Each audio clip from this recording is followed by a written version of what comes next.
p.m. kickoff. Presented by Quick Stop Markets on 1420 NBC Sports Radio Tri-Cities. You may have seen a few clouds on your way into work this morning, but we expect the sky to clear up later on in the afternoon. We'll see a high temperature of 36 today and a low of 14 this evening. Clear skies are in the forecast tomorrow, along with a high of 39 and a low of 24. Expect to see partly cloudy skies on Friday with a high of 40 and a low of 25. Bundle up on Saturday because we're in for a cold one. It's going to be another day of partly cloudy skies with a high of 32 and a freezing low of 10. Your long weekend will continue with partly cloudy skies on Sunday. Be ready for another cold day as well with a high of 30 and a low of 15. This is Mason Sell for the News 103.9 Live Wire Weather Center. Count on it. In Irwin, it's clear and 35. In Greenville, it's partly cloudy and 35. In Johnson City, it's partly cloudy and 35. My name is Lola Sylvester, and I'm going to be 95 this year. I was very independent. I fell, and I had to have Meals on Wheels. America, let's do lunch. 1 in 6 seniors faces the threat of hunger, and millions more live in isolation. Drop off a hot meal and say a quick hello. Volunteer for Meals on Wheels by donating your lunch break at americaletsdolunch.org. This message brought to you by Meals on Wheels America and the Ad Council.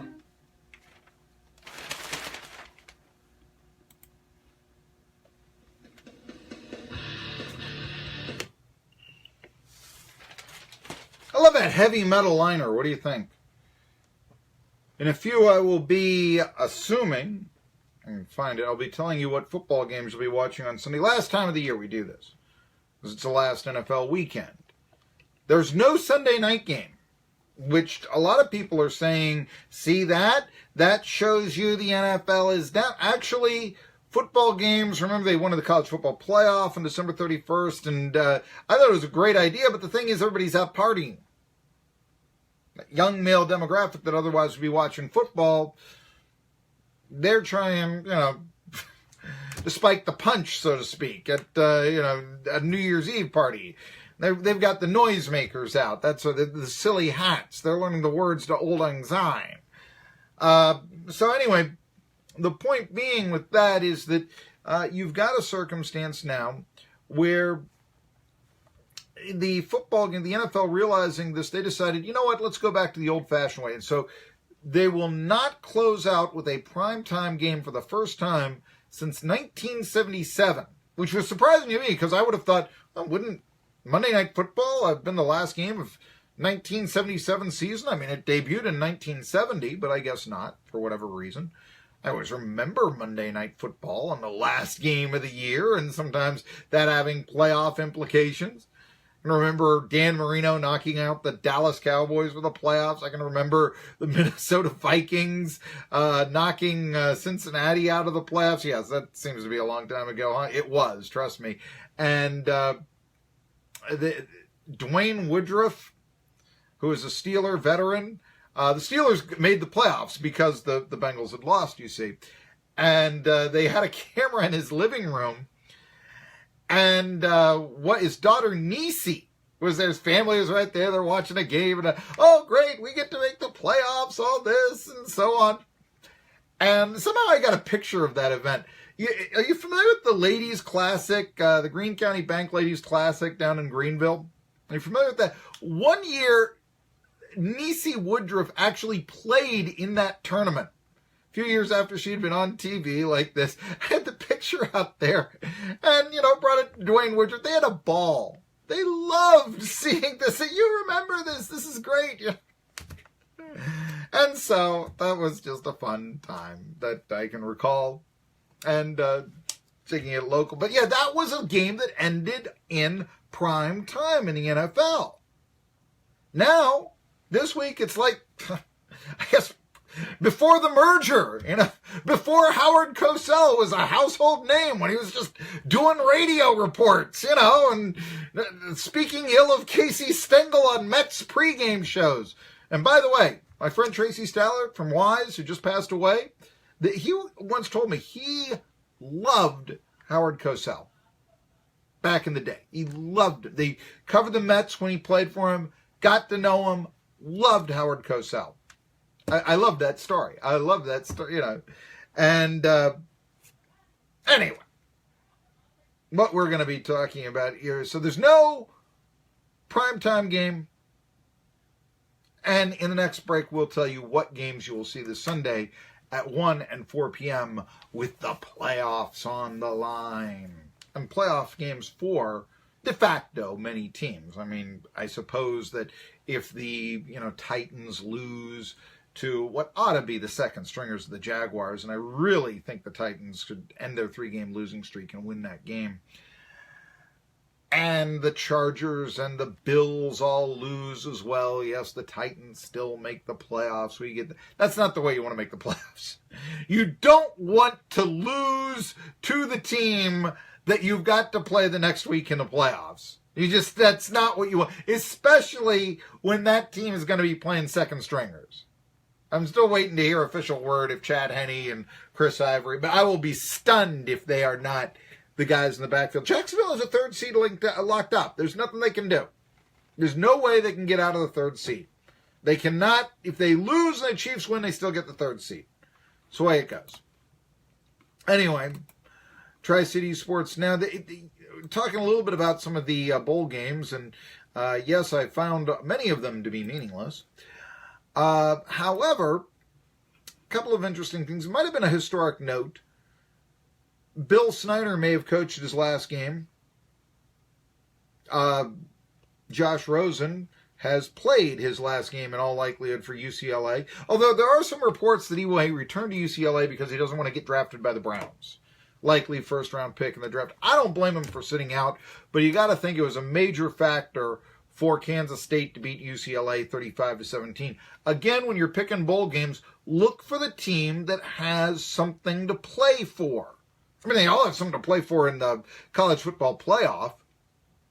But Bill Snyder, last game as a coach, UCLA, not playing their starting quarterback.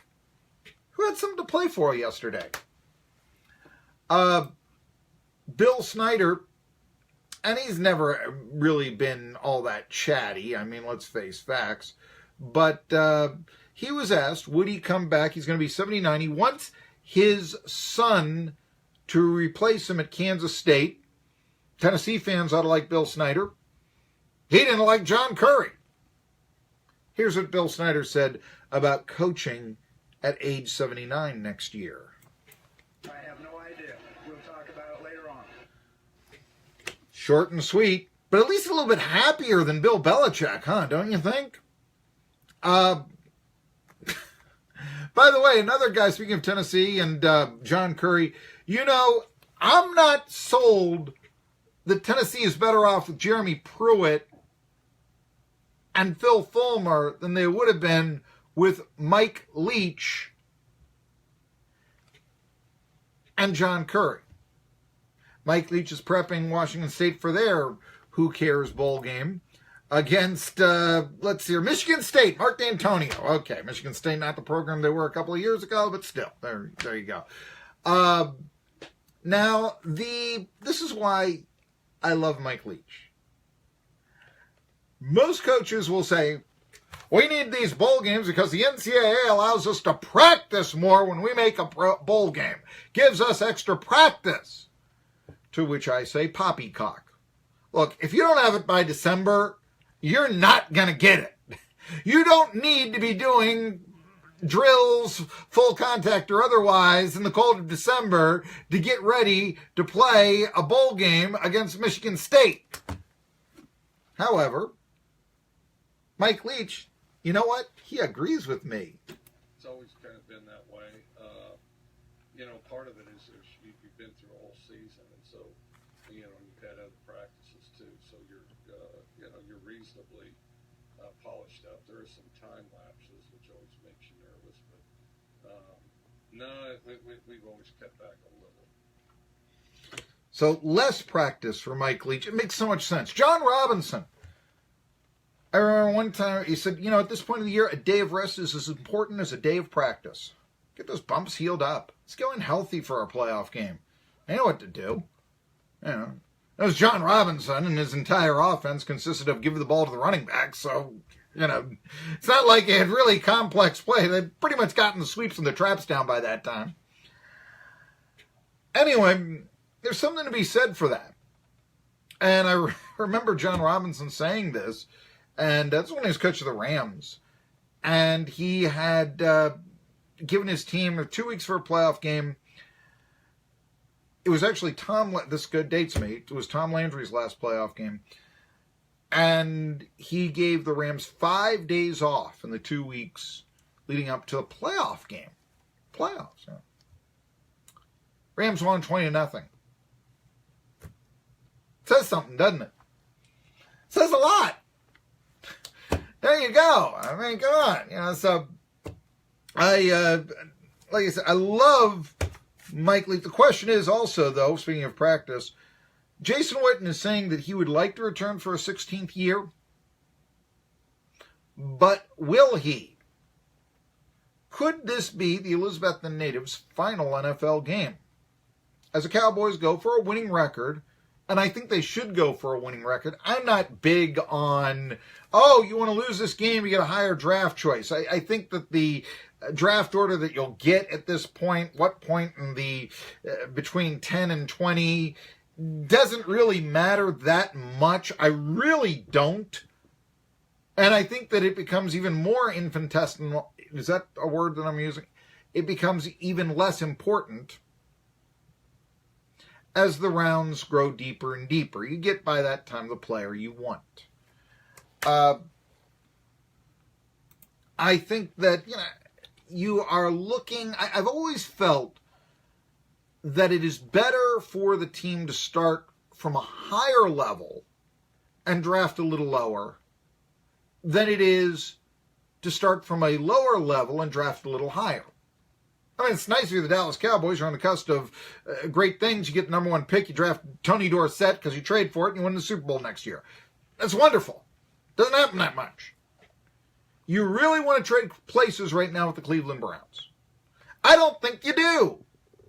And I've often thought that this was also a loser's mindset, because if I'm a veteran on the Cowboys right now, if I am Jason Witten, okay, and I do want to return for my 16th year, got a contract goes 2020, a lot of coin there, then why do I want the Cowboys to be in a position to draft a player that will be that much better than I am?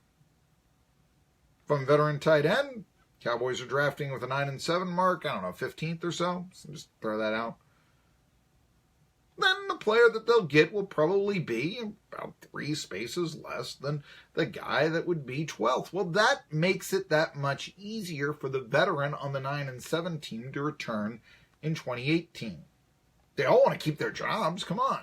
Unless you're retiring or something, but, Anyway, I just look at it this way. I've always believed that. I remember one time the NFL, Roger Goodell, spoke and he said that, this tanking problem in the NFL, we're looking at taking away draft choices from teams that do that.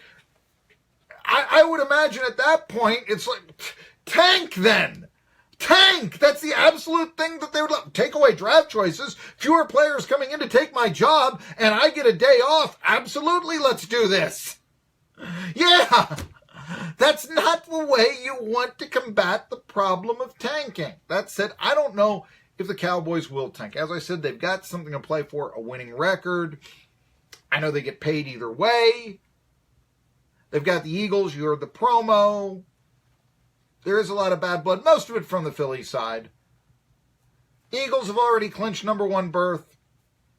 They'll probably play a lot of their second stringers.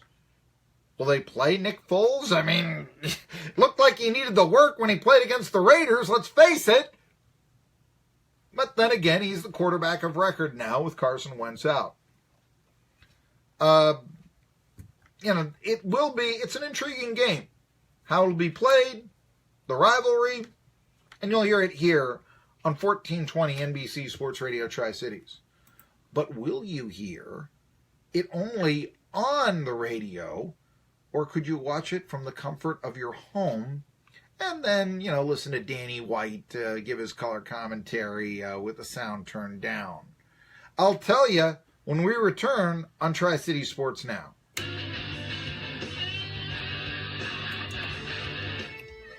The Tennessee Arts and Heritage Center in Unicoi, Tennessee was created to showcase Tennessee mountain arts, crafts, music,